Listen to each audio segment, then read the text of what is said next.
쿠데타, 국가에 대한 일격을 뜻하는 프랑스 말. 한국 현대사에서 군부가 일으킨 대표적인 쿠데타 또는 군사 반란은 5.16과 12.12입니다. 두 사건 이후 반란 주동자는 모두 최고 권력에 올라 군사 정권을 탄생시켰습니다. 1979년 12.12 군사 반란 이후 40년 이상 지난 한국 사회에서 과연 쿠데타는 가능할까?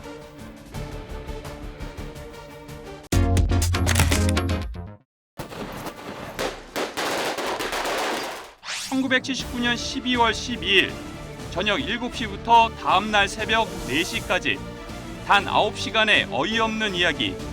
영화 서울의 봄이 이를 담고 있습니다. 반란을 막을 기회는 무려 10번 정도. 그만큼 반란군의 계획은 치밀하지 못했고 오히려 하찮은 수준이었습니다. 그래도 이를 막지 못했습니다. 당시 국민 대부분은 무슨 일이 벌어졌는지도 모르는 상황에서 반란을 막을 수 있는 많은 결정권자가 책임을 회피하거나 무능했기 때문입니다. 서울의 봄을 본 관객 대부분이 속에서 뭔가 끓어오르는 느낌을 받았던 이유일 것입니다.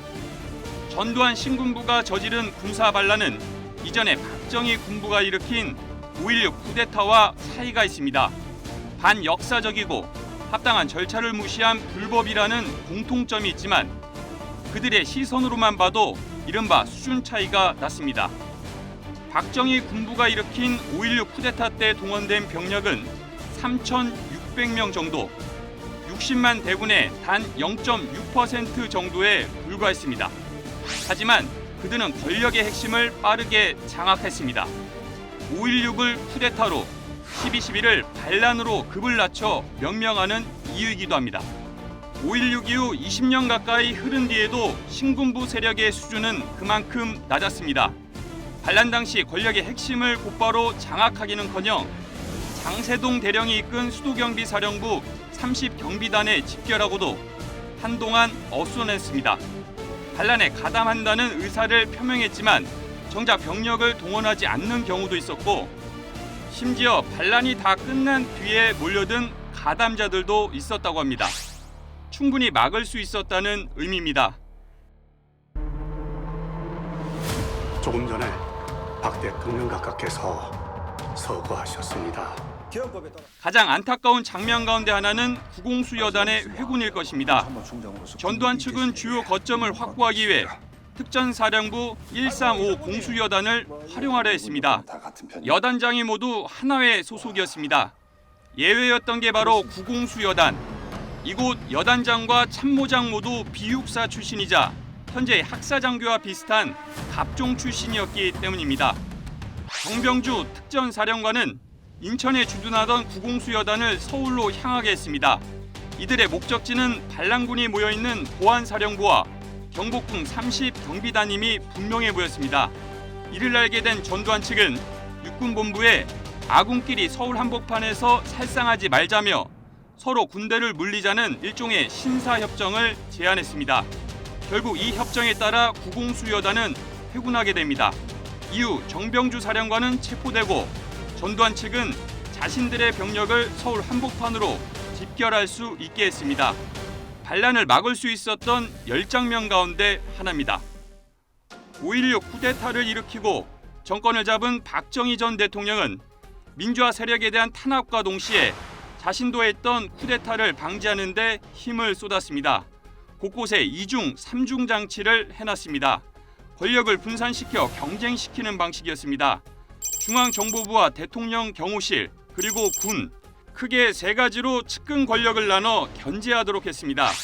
군 안에선 보안사령부와 수도경비사령부를 두고 쿠데타를 대비했습니다. 영화 서울의 봄에 전두광과 이태신이 이끌던 바로 그 부대.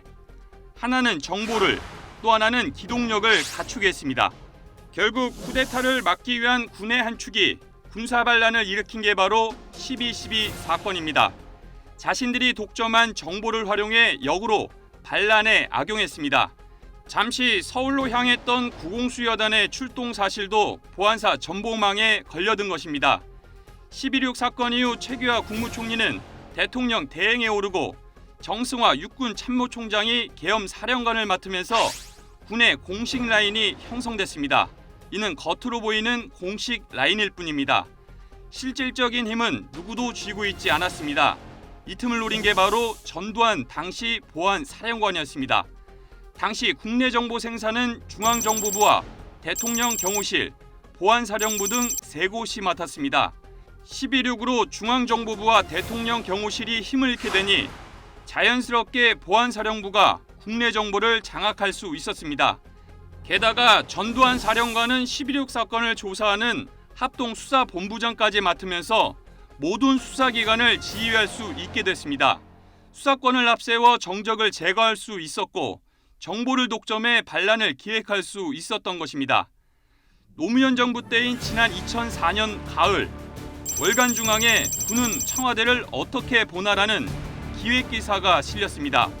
여기서 현역 사단장 K 소장이 이제 한국에서 군사 쿠데타는 영원히 불가능하다며 단계별로 쿠데타를 불가능하게 만드는 5가지 이유를 댔습니다. 첫 번째, 쿠데타 모의 단계. 휴대전화 때문에 보안 유지가 불가능하다. 두 번째, 쿠데타 발발 시점.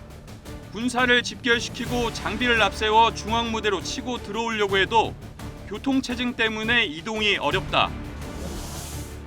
세 번째, 쿠데타 성공 단계. 만난을 무릅쓰고 병력과 장비를 중앙무대에 진출시켰다 해도 국민을 설득할 방도가 없다. 네 번째 이유, 더 이상 군이 한국 사회의 최고 엘리트 집단이 아니다. 그리고 마지막 5번째 이유, 너무도 명백한 앞에 4가지 사실을 누구보다 군이 먼저 잘 알고 있기 때문에 쿠데타는 더 이상 없다. 이 글이 올라온 게 20년 정도 전이니 그 사이 한국 사회가 더 촘촘해지고 더 개방되어 무모한 쿠데타는 더 이상 설 자리가 없게 되었습니다. 2000년 이후 쿠데타가 불가능한 가장 큰 이유는 군에 대한 문민 통제가 그만큼 확실해졌기 때문입니다. 문민정부를 표방한 김영삼 전 대통령이 취임 이후 가장 빠르고 가장 힘있게 추진했던 게 바로 하나회 뿌리뽑기였습니다. 동시에 정보기관에 대한 문민 우위도 확립했습니다. 이후 김대중 정부를 거치면서 군의 정치 개입 가능성이 빠르게 차단되었습니다. 최근까지도 군의 정치 개입과 사조직 방지를 위한 법장치를 계속해서 쌓아가고 있습니다. 무엇보다 국민들이 실시간으로 지켜보고 있습니다. 쿠데타를 기도하는 세력은 저항하는 국민을 힘으로 마냥 누를 수 없고 반발하는 국민을 지속적으로 설득할 여유도 없습니다. 시간이 흐를수록 더욱 그렇습니다.